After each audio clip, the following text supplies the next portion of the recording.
Buenos días, doctor Tomás Quirino. Bienvenido a estas sesiones que estamos realizando de entrevistas a nuestros investigadores de la UAM Xochimilco para que nos platiquen cuál es la investigación que están desarrollando, por qué es pertinente, qué es lo que están viendo en avances. Y yo tengo entendido que tú estás en el área de química, en la farmacéutica, estás en el departamento de sistemas biológicos y formas parte de un laboratorio que se llama ¿cómo? Bienvenido. Bueno, el laboratorio eh, que estoy pues liderando junto con un grupo de profesores pues con distintas se llama Farmacia Molecular y Liberación Controlada, con la idea de que pues esta disciplina de farmacia molecular lo que trata pues desde el acuñamiento de su nombre por un investigador alemán, pues de introducir a lo que es el desarrollo de los productos farmacéuticos, tabletas, cápsulas y ahora hasta pues los stents, todos estos dispositivos médicos que pues se pueden colocar en el organismo, pues llevan moléculas o están construidos a base de moléculas y que esa sería, digamos, el origen desde que son materias primas de la explicación de lo que va a ocurrir con esos materiales para lograr consolidar la forma farmacéutica, tableta, cápsula, un producto inyectable o el mismo dispositivo médico que comenté, ¿no? Uh-huh, Y bueno, ese es el, digamos, el origen de la denominación de laboratorio y uh-huh. lógicamente para conocer y construir este tipo de productos, pues se requiere de equipos multidisciplinarios donde pues se van conjuntando una serie de disciplinas como la fisicoquímica, las mismas matemáticas, la bioestadística, la biología, fisiología, y por ello pues también la conjunción de distintos profesionales. Digamos que la segunda parte tiene que ver precisamente de la denominación de laboratorio, la liberación controlada, aunque digamos como término aún no llegamos a ese control absoluto de cómo ocurre la liberación desde la forma farmacéutica de la sustancia activa, pues desde esa tableta o esa cápsula para que esté disponible esas moléculas de fármaco y puedan pasar a través de las membranas biológicas y de ahí llegar al torrente circulatorio, llegar al, a los órganos, a los tejidos o a las células, pues donde van a ejercer su actividad. Uh-huh. Entonces, digamos que se estudia desde el diseño hasta cómo se libera el activo de la forma farmacéutica y cómo llegaría a pues interaccionar con las estructuras pues anatómicas del organismo y ya luego a un nivel molecular pues con las estructuras químicas que componen pues las moléculas que forman las células. Ajá. ¿Y esto está en el ámbito de la nanociencia? Pues digamos que sí, el, la nanociencia pues, es una disciplina que va a estar estudiando, digamos, los materiales desde su composición eh, atómica y molecular, y eso hace que el conocimiento pues llegue a ese tamaño o esas dimensiones de, pues, de las estructuras químicas, ¿no? Que conocemos como moléculas, átomos o iones. Eso Uh-huh. es lo que estudia la nanociencia. Ya la segunda parte es la nanotecnología. Digamos, la nanotecnología es la aplicación de la nanociencia para generar este tipo de productos que van en el caso de la medicina, de la farmacia, a ejercer una actividad terapéutica en los individuos.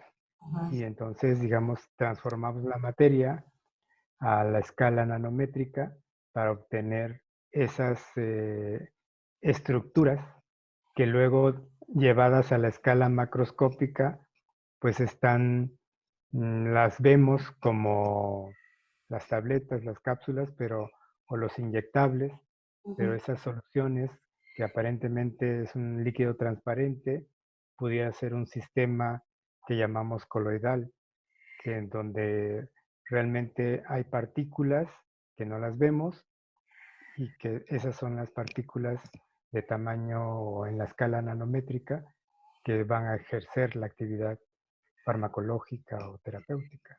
Sí, generalmente cuando nos ponen una vacuna o alguna sustancia, como dices, vemos el líquido e imaginamos que algo nos va a hacer, pero no nos ponemos a pensar que hay partículas de sustancias que fueron tecnológicamente desarrolladas para que pudieran estar en ese líquido y entraran a nuestro organismo. Entonces, en el caso del laboratorio donde tú lideras los proyectos, ¿qué tipo de logros han tenido en este laboratorio? ¿Qué es lo que han encontrado? En este laboratorio, digamos, hemos desarrollado eh, pues desde soluciones que pueden ser administradas en el ojo, y donde esas soluciones, por ejemplo, son aparentes, porque realmente, como ya lo mencioné, están compuestas pues, de partículas que no observamos con nuestro ojo, pero que sin embargo con otras técnicas instrumentales que son como una prolongación de nuestra visión, pues nos permite ver que realmente se han llegado a juntar moléculas o átomos de una manera organizada hasta a tener pues partículas pequeñas que están en ese líquido o en ese vehículo. Entonces, nosotros como laboratorio desarrollamos, le llamamos acuasomas, que son cuerpos o partículas que han sido diseñadas para comportarse como partículas acuosas que en el medio agua pues no se van a observar y sin embargo están ahí, ¿no? Y tendrán como una solubilidad aparente. Y dentro de esas partículas está la sustancia activa.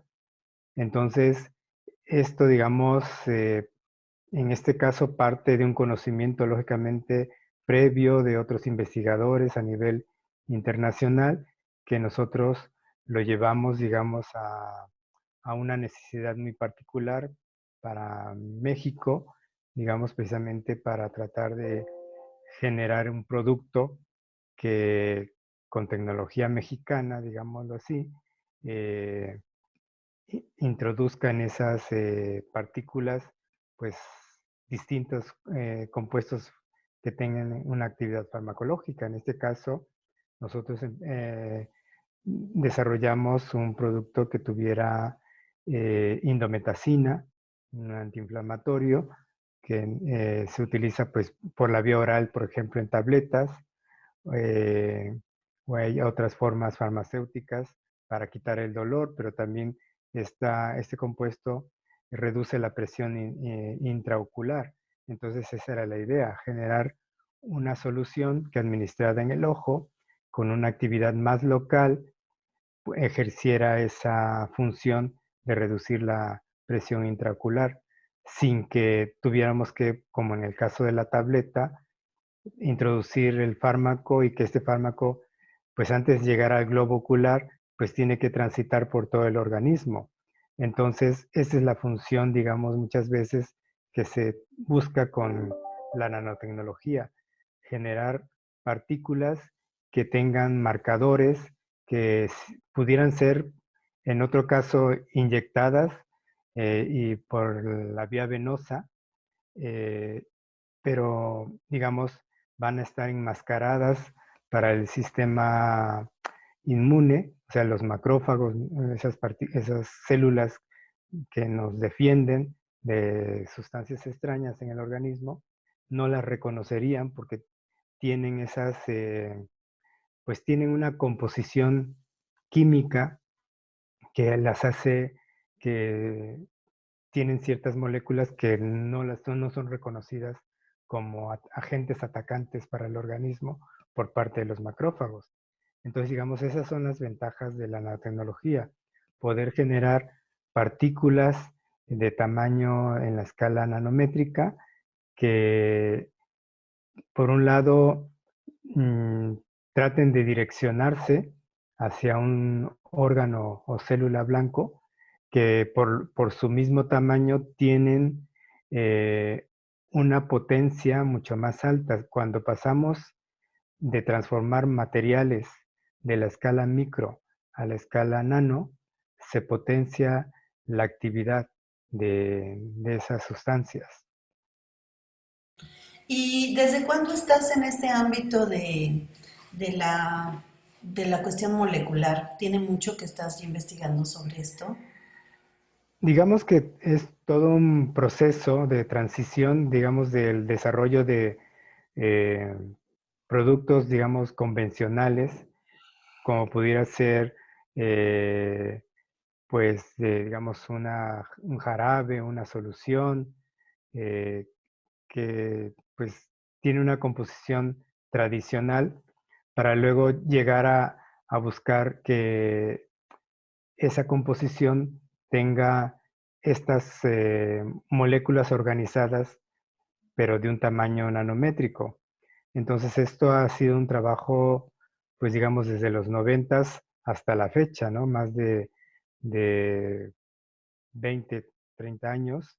Y bueno, lógicamente, conjuntando las ideas del grupo de investigadores y cada quien aportando pues su experiencia, su conocimiento para ir generando este tipo de productos. Sí.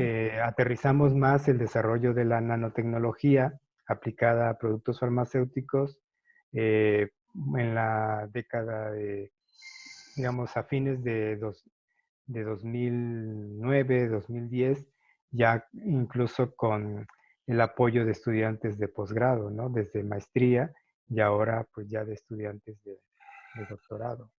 Entonces tu investigación se vincula con otras disciplinas, como la medicina, ¿no? Para identificar problemáticas que puedan ser atendidas para el desarrollo de estos medicamentos moleculares, ¿sí? En efecto, digamos, siguiendo el modelo pues, de formación que tiene la Universidad Autónoma Metropolitana y particularmente Xochimilco de ubicar, identificar problemas de interés nacional, ese ha sido el enfoque también del laboratorio, ¿no? Identificar aquellas patologías que requieran ser atendidas y desarrollar a partir de ello pues productos que con una base tecnológica pudieran resolver de una manera más efectiva, más segura la enfermedad o ser un paliativo de la enfermedad, ¿no? Como sería el caso del dolor, ¿no? No vamos a quitarlo, hay otras eh, vías de atención del problema que origina el dolor, pero quizás pudiera ser el caso de un paliativo, ¿no? O en el caso de la gerostomía, cuando no se produce pues las secreciones que permiten una visión adecuada en el ojo o la salivación en la boca, pues no vamos a quitar, el origen de eso puede tener distinta etiología. Pudiéramos atacar el agente etiológico, pero también hay que resolver el problema pues físico que está ocurriendo con la persona, ¿no? Tengo entendido que estos medicamentos han desarrollado ustedes tener patente de medicamento. ¿Qué significa lograr tener una patente? Pues es un proceso largo. eh, Significa el hecho de que en nuestro país, eh, cuando nosotros desarrollamos ciencia y llevamos la ciencia a la aplicación, al desarrollo de un producto, implica precisamente darle valor agregado a esa ciencia y en este caso resolver un problema generando un producto que con tecnología nacional, digamos, abatiría costos. Entonces, todo país que desarrolla o que tiene un desarrollo tecnológico importante, pues llega a producir eh, una serie de insumos, en este caso para la salud, pero el hecho de que se desarrolle en determinado país o en una región, a esa región o a ese país le implica que el costo es menor. En cambio, cuando nosotros adquirimos un producto desarrollado en otro país o aunque se elabore en nuestro país, pero hay que pagar por el conocimiento, por esa tecnología, para tener disponible ese producto, pues eso implica que el costo final para el paciente va a ser más alto, simplemente porque atrás pues hay todo un periodo de inversión y eso es lo que las patentes protegen, el que se siga haciendo investigación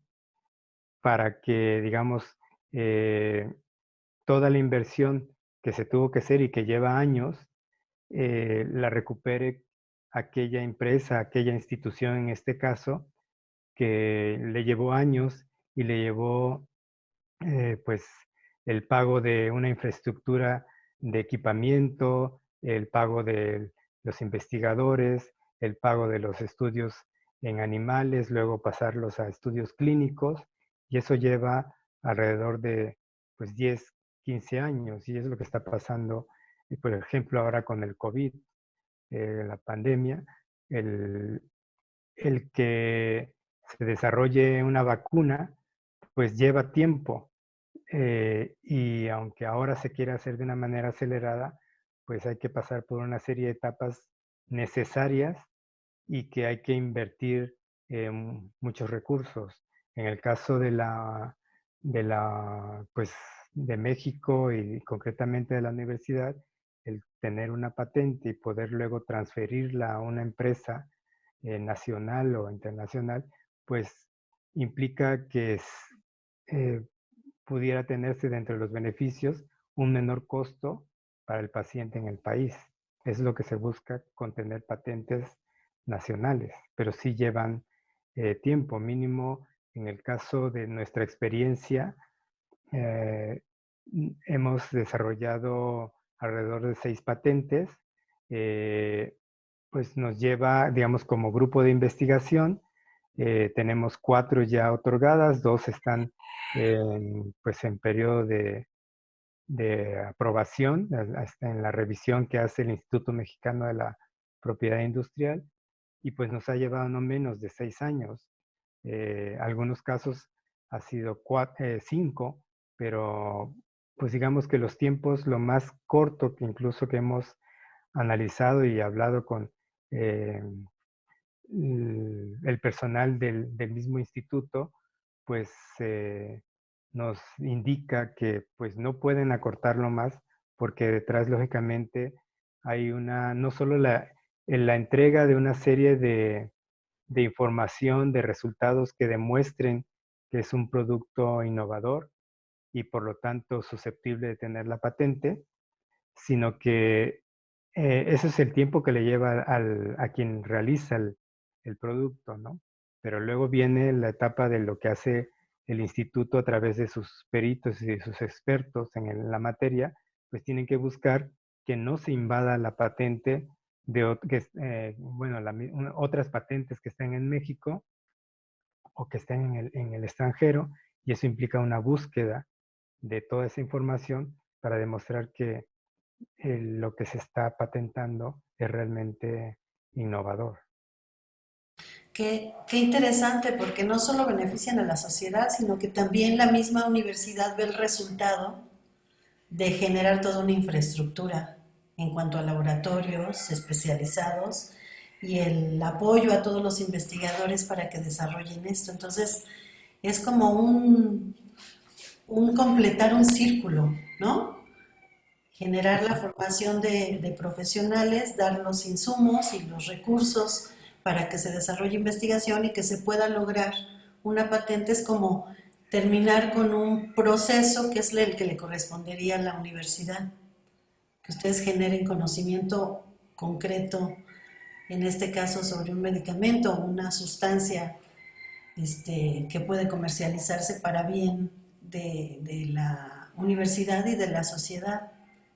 Sí, sí, es un trabajo de varias disciplinas, ¿no? Como lo señalas, pues una parte es la de laboratorio, la parte clínica, con los estudios que demuestren el efecto, que no haya, que trate de reducir al mínimo cualquier efecto adverso, pero también viene esa otra parte de gestión, y creo que pues en ese transitar también está la universidad, ¿no? De que ha tenido que ir conjuntando también una serie de expertos, eh, pues en conocimientos de las ciencias sociales, en conocimiento incluso de las ciencias y artes para el diseño, porque también, digamos, un producto lleva esa parte, ¿no? El cómo se va a transformar en algo visible y que sean simplemente la información sea la adecuada y desde el tamaño de la letra en una etiqueta,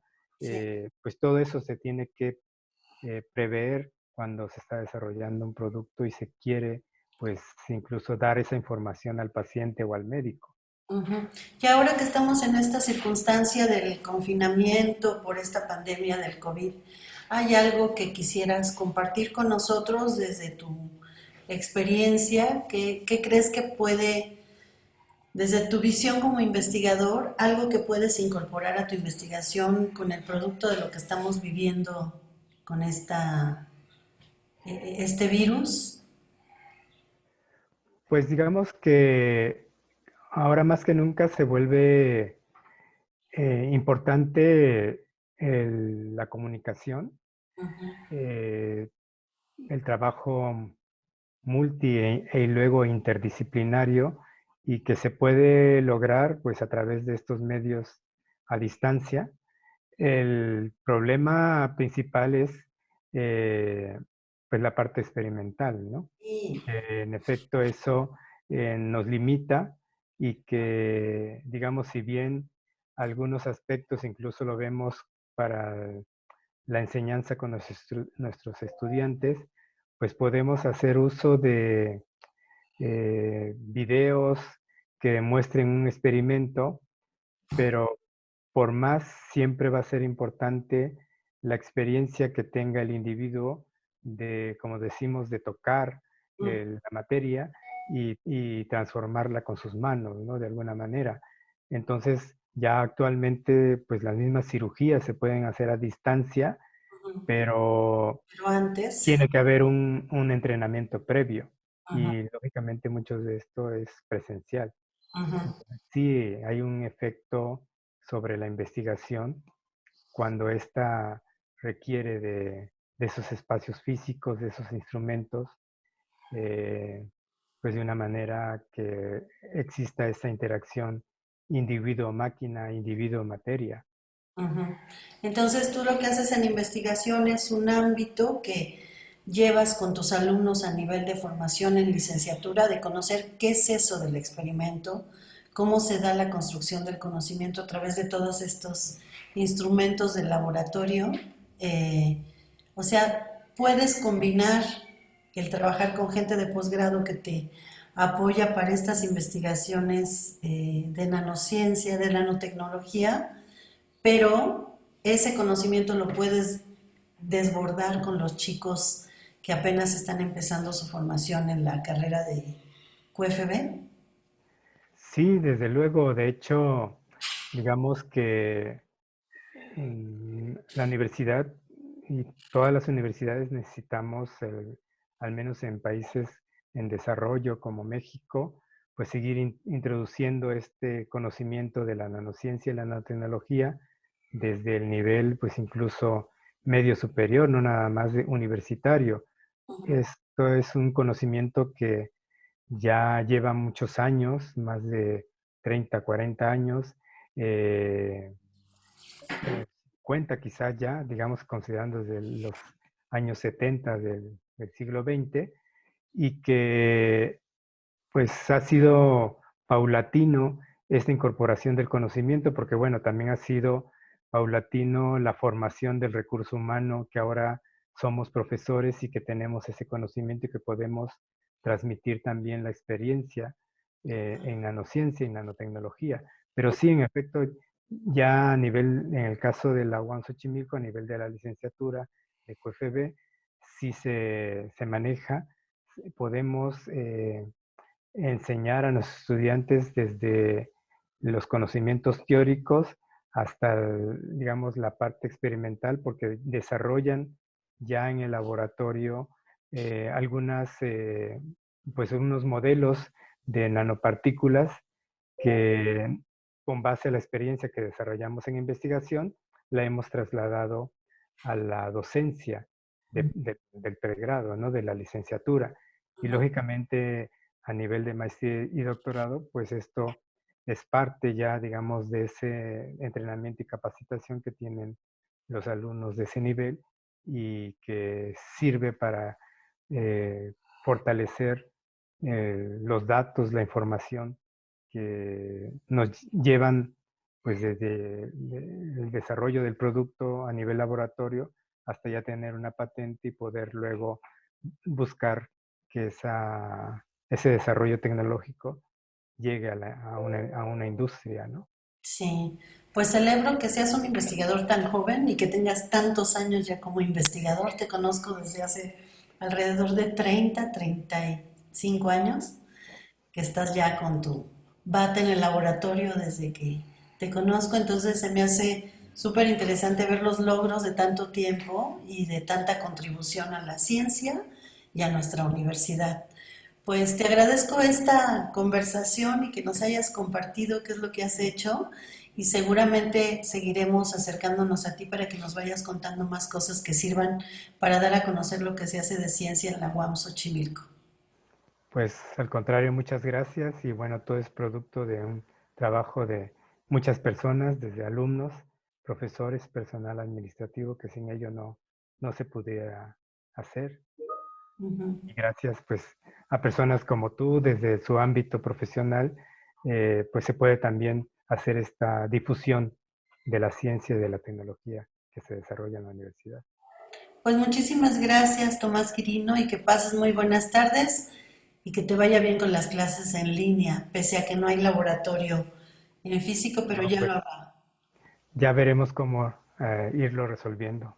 Muy bien, muchas gracias. Buenas tardes. Bye. Gracias. Bye.